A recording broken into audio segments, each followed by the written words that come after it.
Welcome to USA Global TV and Radio, where our mission is to provide education, entertainment, hope, and inspiration.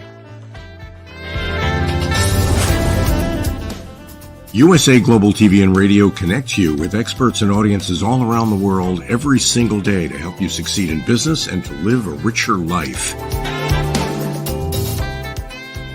Visit us at usaglobaltv.com to learn about career and life-changing training and mentoring programs like the Listening Mentor. Subscribe to our newsletter to stay informed about our special programs and offers. Discover how you can become a guest on one of our shows or a host or producer of a USA Global TV and Radio show of your very own. That's USA Global TV and Radio, where the doctor is always in.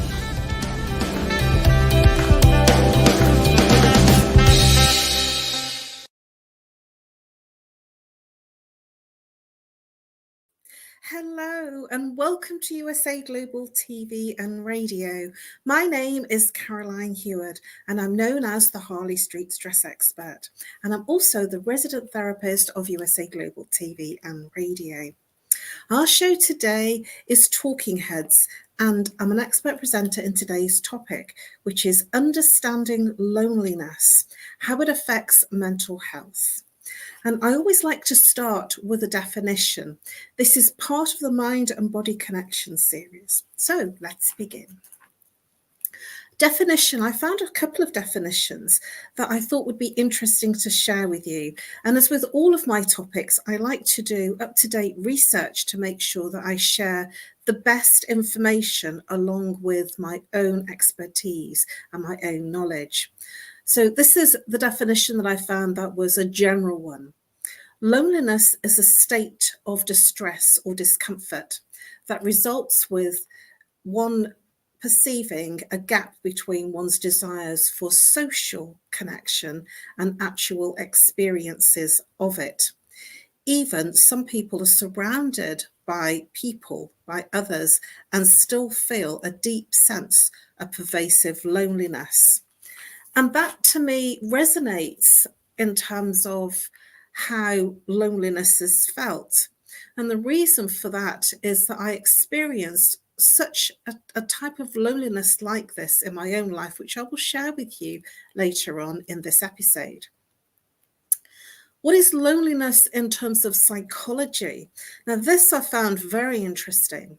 It's defined as a distressing feeling that accompanies the perception that your social needs are not being met by the quantity or especially the quality of your social relationships. So this is much more defined, I feel, from a psychology perspective, that it's you can have lots of connection. So you can have lots of people that are connecting and socializing with you, but the quality might not be very good, or it could be that the amount of connection isn't very good. So this again, I felt was drilling down a little bit more. And my final definition, and one that I found really, really enlightening and very defined to share with you in terms of how it describes what loneliness really is.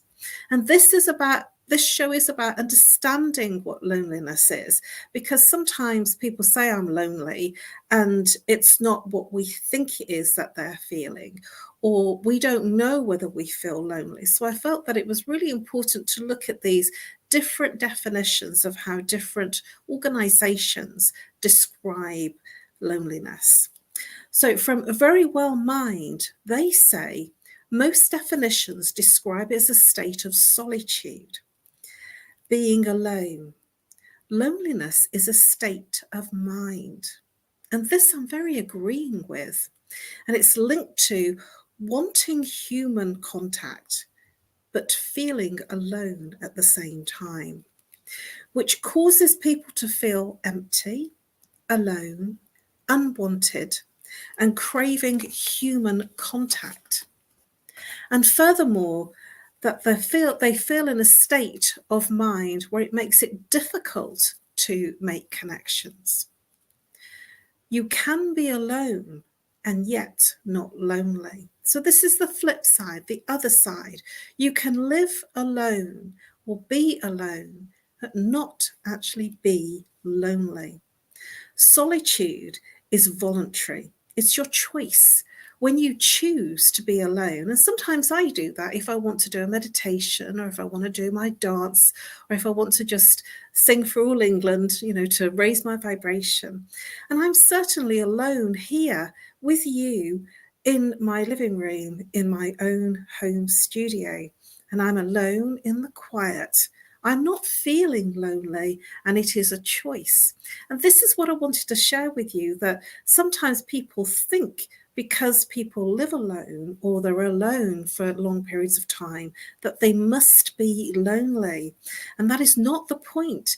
If you are occupied and doing things that you love and that you are doing things that you are preoccupied with, then loneliness, as this last organization has described, is a state of mind. And I'm very, very much in agreement with the fact that loneliness lives in the mind. You can't feel lonely when you are present in your sensories and your feelings and emotions. There is no loneliness that resides in your five senses. If you look at a baby, they are not lonely. They're having a very deep connected experience because they are sensory. And that's how you can define if you are lonely. If you are living in your mind, this is when loneliness for some can occur. So let's look at some root causes of loneliness. And this is where I really want to dig down and share with you how this can come about. And it can come about through many, many different things. And there's no one size fits all. There is no one rationale that fits that this happens, or you go through this type of experience, so therefore you will be lonely. That doesn't work. It's a life change for many people. It can be a marriage or a relationship breakdown. If you've been with somebody for a long time and they've moved out of your home, that can create an inner feeling of loneliness. And the escape is in the mind, where you will be thinking about all the things that you shared and the fact that you're not with them now and you are alone. And the breakup of a marriage, whether it's good or not good or really terrible, even if it's not working, the loneliness of the fact that you're not sharing that space and the time with the person, whether it was good, indifferent, or bad, will have an effect on the physical locality of your loneliness. Death of a loved one. If somebody very close to you, and I'm going to share with you something that happened to me when my father passed away, but when somebody close to you passes away, it can have a huge effect on you personally in terms of how you feel and how you cope with the bereavement. Retirement. I've spoken to quite a few people recently who are in that state of retirement. They've been building themselves up, preparing, making sure the finances are sort of okay, but not feeling quite okay because things have changed. Certainly in the UK they have.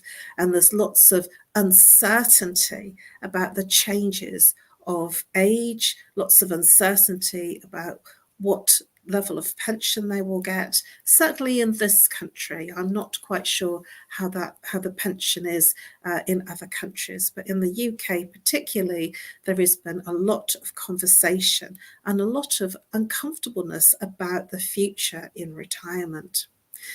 But that's the financial side. Let's look at the beingness. The human being has been in work for many decades.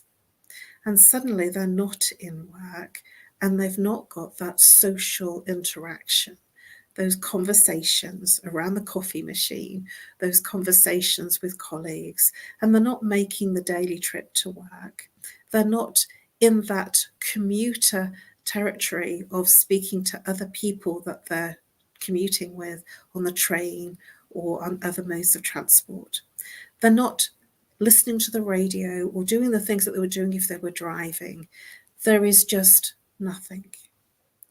And when they get into that nothingness, it stops. It's like the world stops for them. Now, I had a conversation with someone very recently who said that he'd been working for 50 years and he was just retired. And he said that he was feeling really out of sorts about it. He said he felt very anxious and very stressed. And he mentioned the word loneliness. He said he felt very lonely.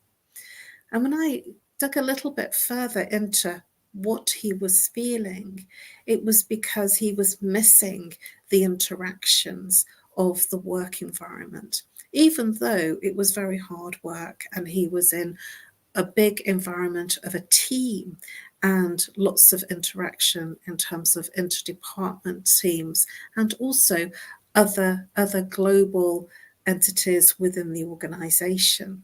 And he was constantly working to such a point that he didn't have time to think. And he also shared with me that he didn't have any hobbies.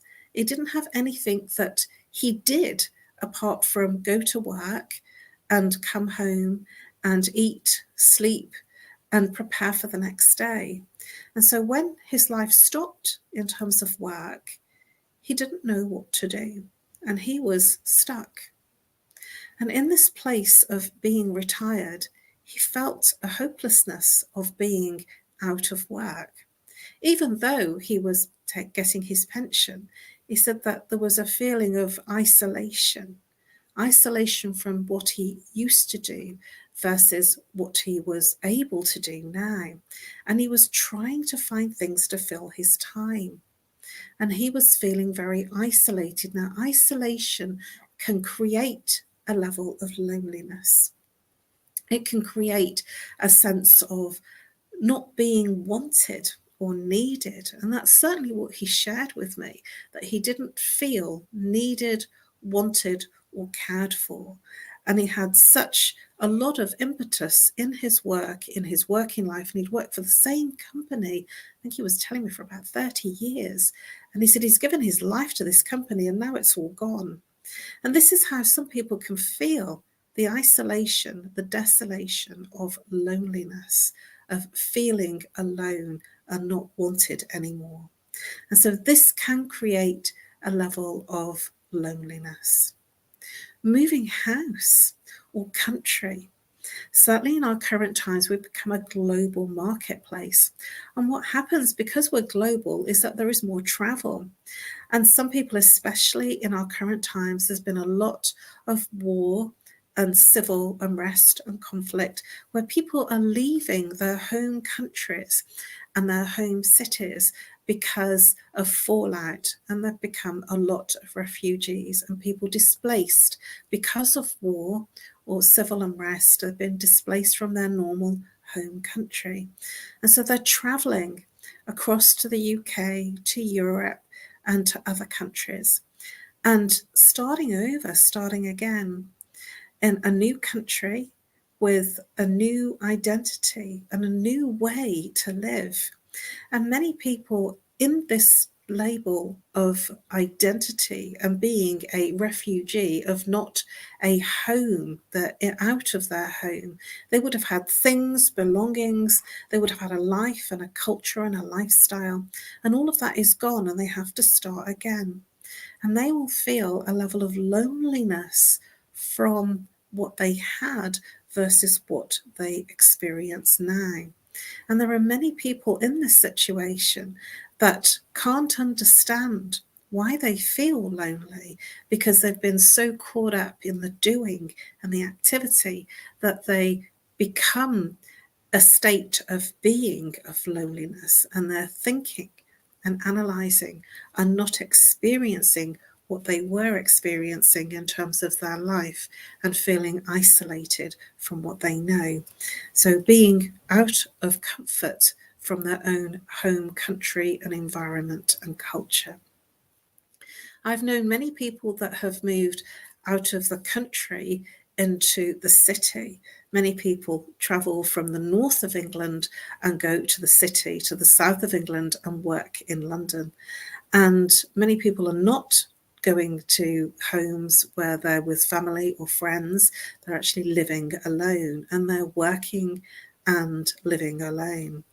And this can create a level of isolation and loneliness, even though the pay packet might be good and the promotion's good and the opportunities. I've spoken to many people that are suffering with a level of loneliness because they've come from a different country, because of education or an apprenticeship, or certainly opportunities in terms of career. And they are lost and lonely because they've lost their culture, their lifestyle. And certainly moving from the north of England to the south of England will be quite a culture shock for many people. Financial crisis. Many people, especially in our today's current times, are suffering a financial crisis where they've had to sell their home, downsize, or even sell where they are. I've known of many people that have sold their homes and they're now living in caravans or on boats or even in a shed. And so this will have an impact on all the creature comforts that they had from their previous home. So this will create a level of isolation, solitude, and loneliness. Illness. And I've experienced this myself, that if you experience something like an immune disorder or excessive pain that prevents you from going out and about, or you've got anxiety or depression, or you're feeling really stressed, or you've got any sleep problems, that you don't want to go out, you don't want to socialize because you're coping with the illness or the pain. And I remember when I was suffering with osteoarthritis and I struggled to do anything, I struggled to walk very far. It restricted what I did because I wasn't sure how I was going to feel and how I was going to get back that day. So I didn't go out very much, and I certainly had a feeling of isolation because I wasn't getting out and about as much as I used to. And I've shared this with a number of people, and the story is the same. Many people feel the same when there is an illness of any description, even if it is something like arthritis. It could be breathing difficulties, hay fever. I've certainly had a spot of hay fever this summer and had to stay in because when I went outdoors in the really lovely sunshine, I was struggling with breathing and coughing. And that was really isolating. And I just closed all the windows and the doors because I didn't want to get the pollen. This was really isolating. And I'm not saying that I felt lonely, but I can imagine if this is through prolonged periods of time, that isolation of not being able to get out and about would create a level of solitude, isolation, and loneliness, enforced loneliness. Social networks. When we are in small social networks, so for instance, just family or one friend or two friends, or just a few people that are around you, this can also create a level of internal solitude and could progress to loneliness. Low quality social relationships. Some people have a lot of fair weather friends. That's what I call it, where they'll say hi and bye, and it's very fair weather. They might say, how are you? And they're not expecting you to really respond with how you really are. They're expecting to say, I'm fine. I'm fine is very much a Britishism, which means not okay. So if you hear somebody say, I'm fine, question them again and ask them, how are you? And if they say, I'm fine, ask them a third time and they'll probably open up.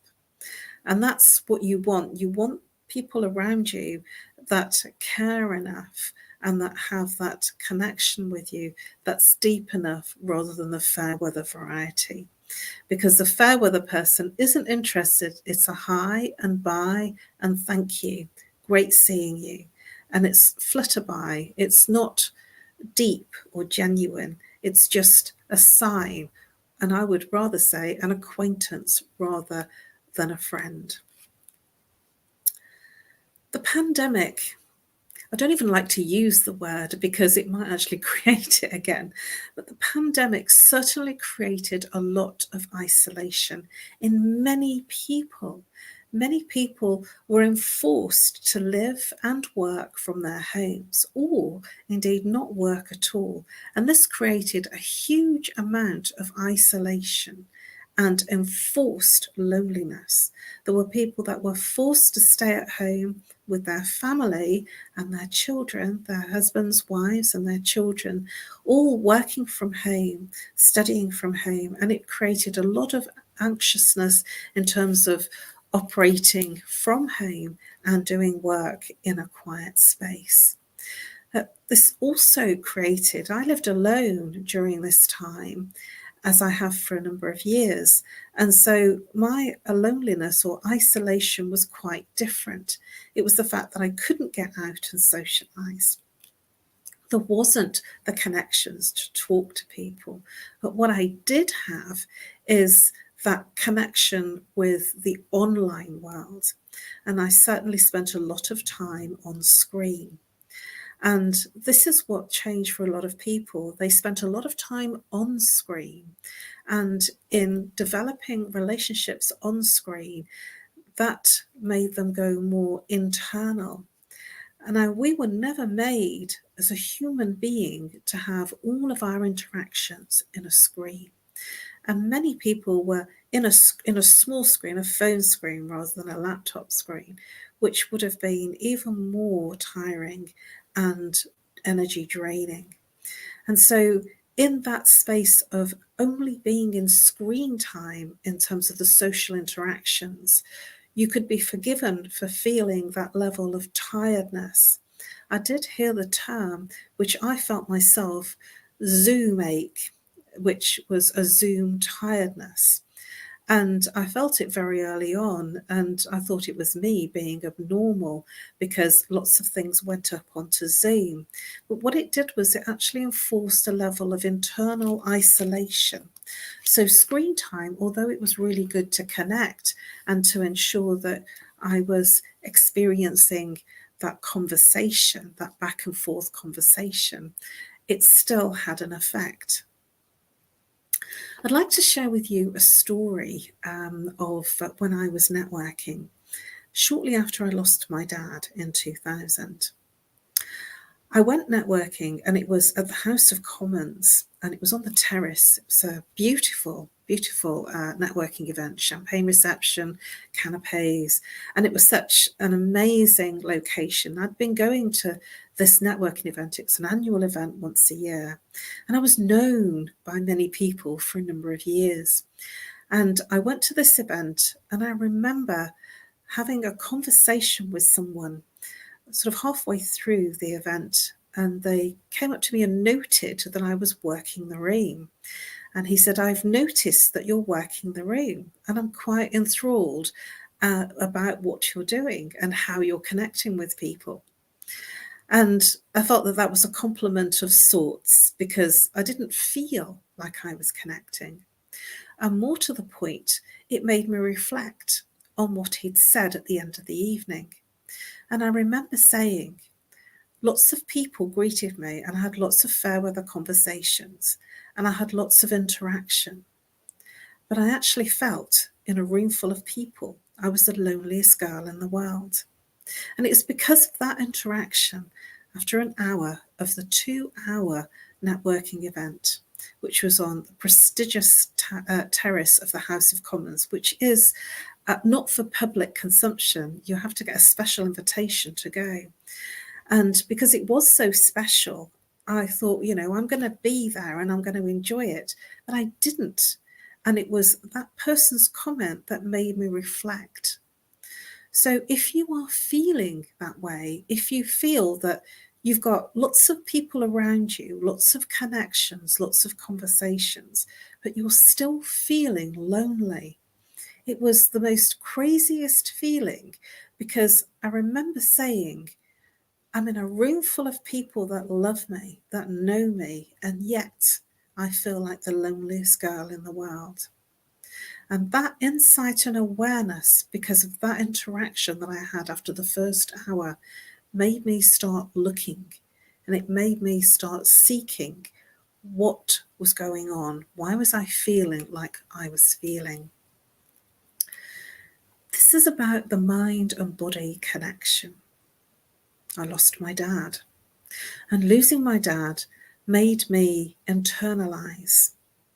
And I didn't actually realize the impact that it had had on me at the time, because I took the time out and then I went and carried on. I took the time out to be with my family for 2 weeks, which was a long time really for taking time out for grief and bereavement. I was very lucky to work for a company that gave me that time. And in so doing, it gave me enough time to do all that practical stuff without the worry of being at work. And then when I went back to work, I just carried on. And in carrying on, I realized that something wasn't quite right, but I couldn't put my finger on it.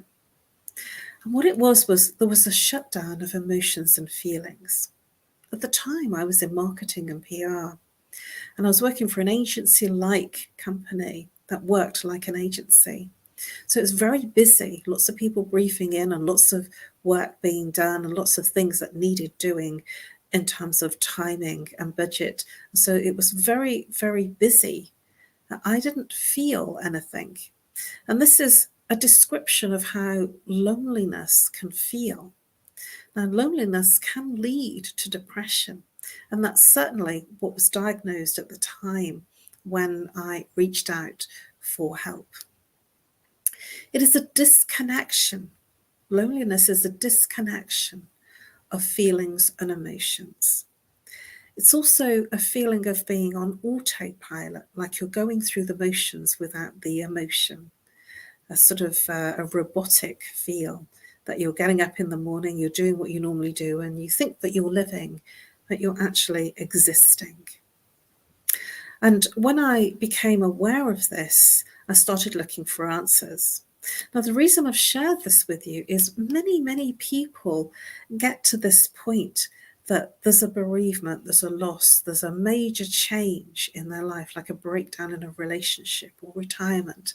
And they go into this false world, this non-existent world where they don't feel anymore, the disconnection, the existing rather than living. Until somebody says something to you or you become aware, you can't do anything about it, and you just carry on existing, being on autopilot and not experiencing life. It's almost like you're watching yourself in a TV screen, not being in that TV screen and living it. I liken it to being behind the camera lens, that you're taking pictures of everything, but you're not in the camera, you're not in the photograph. You're taking the picture of other people having fun and the fact that you're at a party or an event. You're taking the pictures to record, but you're not actually in it and experiencing it. And so then I explored, and it was a little while later, I explored existential coaching. And existential coaching is something that I hadn't even realized was a word or a thing. And what it is when people have a major life change, such as a bereavement or a breakdown in a relationship, they seek answers. They seek reasons, rationale. Why? Why has this happened to me? And so each time I've had an existential crisis or a change, a major change in my life, I've gone out looking for answers. And it made me an existentialist. And I thought that was a really cool definition, because I didn't know what made me keep looking or changing. And it was almost like each major thing that happened made me look and reevaluate life. And this is what happens when you're lonely, that you start to reevaluate who you are, what you do, how you fill your time, and what you want to do. And because you have a lot of internal thinking, because you've escaped into the internal mind. So there has been a research study that was done by the Norwegian University of Science and Technology, Department of Psychology. And they studied loneliness and how it may predict mental health issues. And the study followed 2,600 people over a 20-year period. I thought that this research was really, really interesting because I'd not heard of anything like this previously, and I thought it was fascinating to find this piece of research. And they found there was a correlation between loneliness in adolescence and the risk of developing mental health problems. Let me say that again because it's huge. They found in their research over that 20-year period of studying adolescents into their adult years that loneliness in adolescence, they had a risk of developing mental health problems such as psychosis, bipolar disorder, depression, and depression in adulthood. Now, they also identified in the research that they couldn't predetermine the cause. They couldn't determine what the specific cause was for each person. And that's why I've gone quite in depth in terms of the types of root causes that can create a feeling of isolation and loneliness and mental health issues. That they stressed there was an importance of monitoring young adolescents.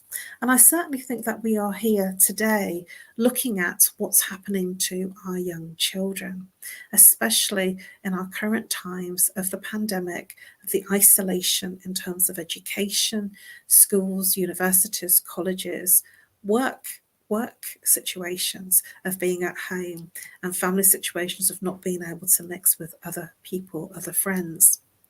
And so lonely people accept and expect rejection. Interesting, isn't it? And it's because they feel that isolated, they expect a level of rejection. So they're waiting for it. They're waiting to be rejected so they don't feel dismissed, and so they don't get upset about that rejection. Some of the difficult times of feeling lonely would be times like birthdays, times like Christmas.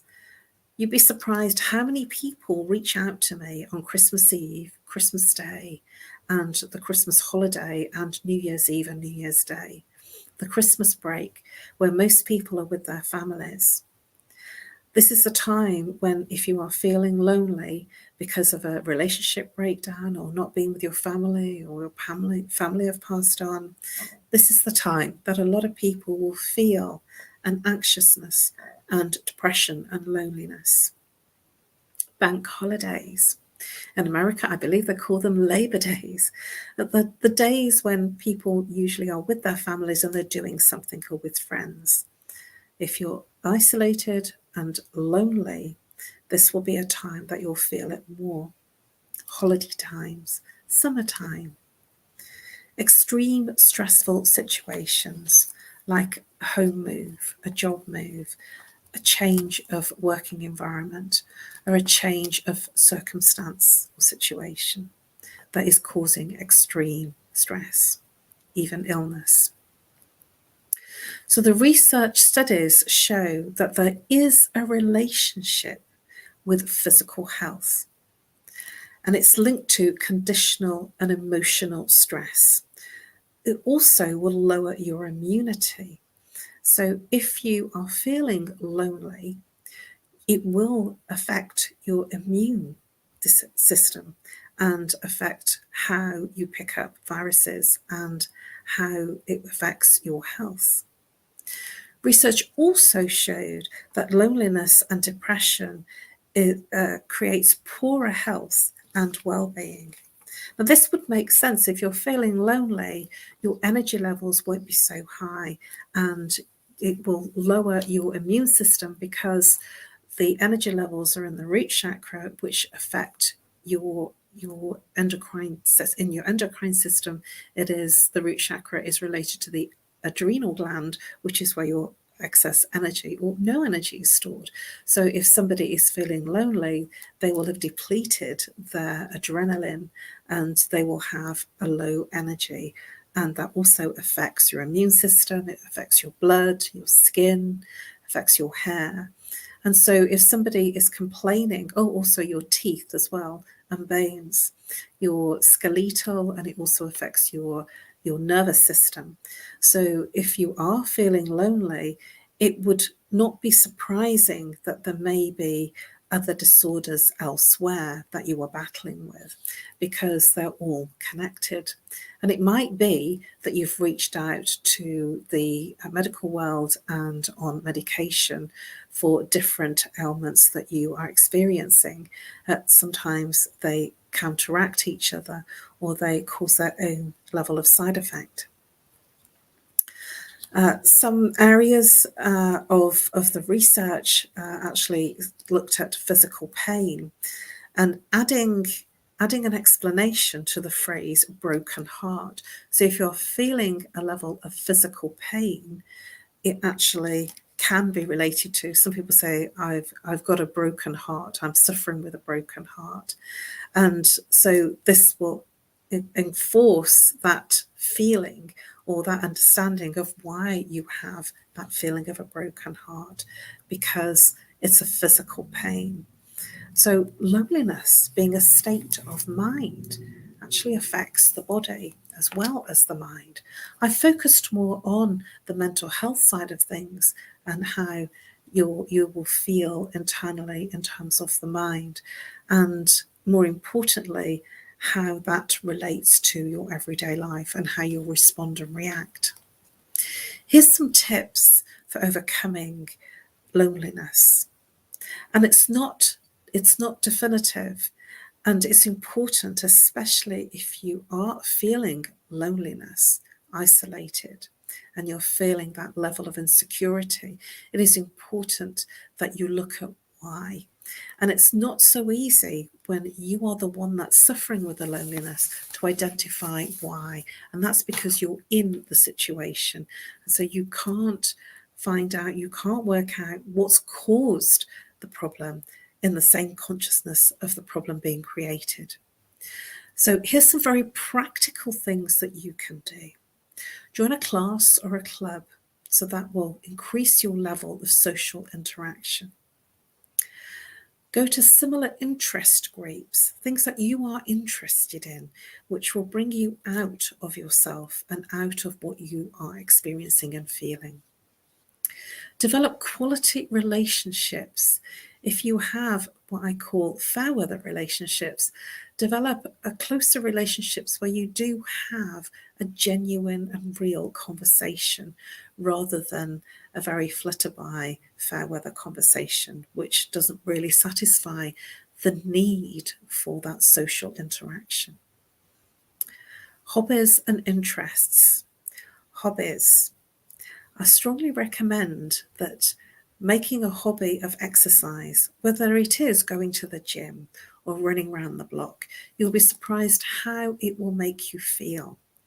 If you go to a gym, then you will have social interaction with other people at the gym and other people that are on the different machines and in the changing rooms. I always find that when you're in these kinds of environments, that it makes you feel different and it gives you an energy lift. Even if you haven't exercised much, it's that level of social interaction. Pets. Get a dog or a cat. You'll be amazed at how affectionate they can be, and they will be your friend, and they don't have an argument about being your friend. They will be there for you, and it's amazing how much of a deep emotional effect they can have on you and you being in charge of your pet. Connect with strangers. I do that all the time. I speak to people if I'm in a store, in a shop. Speak to your neighbours, even if it's fair weather, even if it's just, it's a lovely day today. It's surprising how something that's small and conversational will lift your mood. Getting out there is the key. Now, you might still feel lonely, as I mentioned earlier on, even though you're getting out there, which could be that you're in a depression, like I described to you earlier on after I lost my dad. So if you are feeling, even though you're doing all these things and you're feeling still that loneliness or that isolation, even though you're connecting with people and doing all the types of things that I've mentioned, it could be that you're in a depression. And if that's the case, it's much deeper and requires an intervention. It requires physical help from somebody that can give you that professional intervention. See a therapist. Cognitive behaviour therapy will look at your thoughts, your feelings, as well as what comes out of that, which is your behaviours. And when you are looking at the thoughts and feelings that aren't working for you, you'll be surprised how that will change how you interact and how you feel. It's amazing when you become aware of what's not working, how it changes how you feel and how you experience life. Because you could be locked in this state of loneliness for a long time if somebody doesn't say something to you. I was very lucky. I had people that made comments and I listened. And hearing some of the feedback made me question and made me look for some answers that sometimes we're not that lucky. So if you are feeling disconnected, if you are feeling lonely, isolated, even if you're out and not feeling that connection with people, reach out. Thank you for your attention and your interest. Please subscribe to USA Global TV and Radio. You'll find all of my Talking Heads episodes over the last few years under my name, Caroline Heward, under the relevant years. Please do reach out to me if I may be of service to you.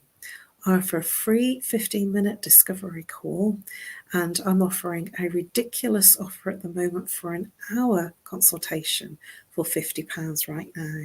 So whether you're watching this on the live or the replay, do reach out to me because I know I can help you because I've been there myself and I've cured my own isolation, solitude and loneliness. You can contact me on nomorestress@live.co.uk or call me if you're international +44. If you're local, 07523 120 189. Please reach out.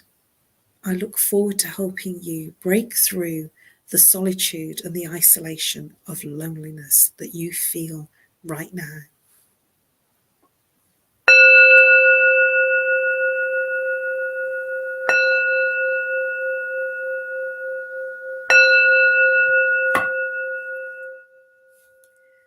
Namaste. 5 Little Known Secrets for Dementia Caregivers with Tracy Cram-Perkins. Hi there, I am Tracy Cram-Perkins, the host of the Dementia Home Care Show here on USA Global TV and Radio. I am also the author of the book of the same name. And you'll see this QR code. This is for an extended version of the same talk. So if you want to see the full hour-long version, feel free to scan the code and go to that website. Stick with me. We'll talk about 5 little known secrets to make it a little easier to do dementia caregiving. What you're seeing on the left-hand side is a healthy aged brain, age 55 and above. The one you're seeing on the right is an Alzheimer's disease brain. It is in moderate disease. It is shrinking. It has holes in it. The memories that were in those holes no longer exist. When you're learning something, let's say in kindergarten, you learn how to tie your shoelace. Well, then by the time you're in second grade, your brain remembers that information from tying the shoelace and applies it so you can learn more quickly how to tie more complex knots. So the brain is hardwired to do this for us. So it helps us learn faster so it doesn't take us long to acquire knowledge. The brain is looking for the information and they pick the closest to wherever that hole is. Let's look at some tips that we can use to help do that. These are 5 simple tools you can use as a dementia caregiver to help your loved one. The whiteboard is a useful tool in recording the day's activities and the answers to repetitive questions. The calendar clock is a very useful tool to orient your loved one on the day, the date, and the time, and remind them of upcoming appointments. The communication cards are a great tool to bridge the gap when they can no longer tell you what's wrong. And then there's the pill minder, for when your loved one is still able to take pills but needs prompting. The final tool I want to share with you is the memory book. It tells your loved one's story. It's a great tool for distraction, redirection, also as a conversation starter, and telling you where they are in their story so you know how to answer their questions. Music is probably the most powerful tool in your toolbox after laughter. Music is a way to maintain connection. It sticks with your brain longer than any other thing, including reading. When you're having an issue with somebody, you can play their favorite music if you move them to another room, something that makes them happy, or you can start singing songs together from their childhood. These are some of my favorite books for caregivers. My show airs on the third Tuesday of every month, and you can view past episodes on YouTube. Thank you, everyone. This program has been brought to you in part by Tracy Cram Perkins. Connect with her and order her book at tracycramperkins.com. For more information about Alzheimer's disease, support resources, and how you can help, contact the Alzheimer's Association at 1-800-272-3900 or visit their website at www.alz.org. They offer 24/7 helpline support and a wealth of information to assist you and your loved ones.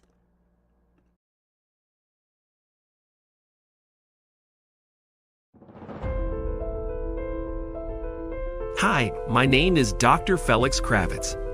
I have taught seniors and understand the crucial importance of online safety education for this community. I have also taught and worked at various colleges, universities, and training facilities in the Chicago region. My goal is to educate seniors, helping them to feel safer while navigating the digital world. Call me today to learn more and get started.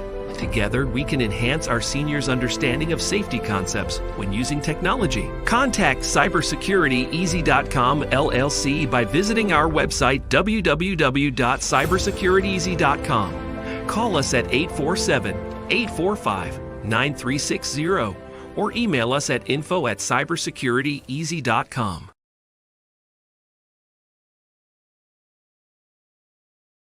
USA Global TV and Radio proudly presents our partner and sponsor, Mr. Philip Sykes and the British School of Excellence.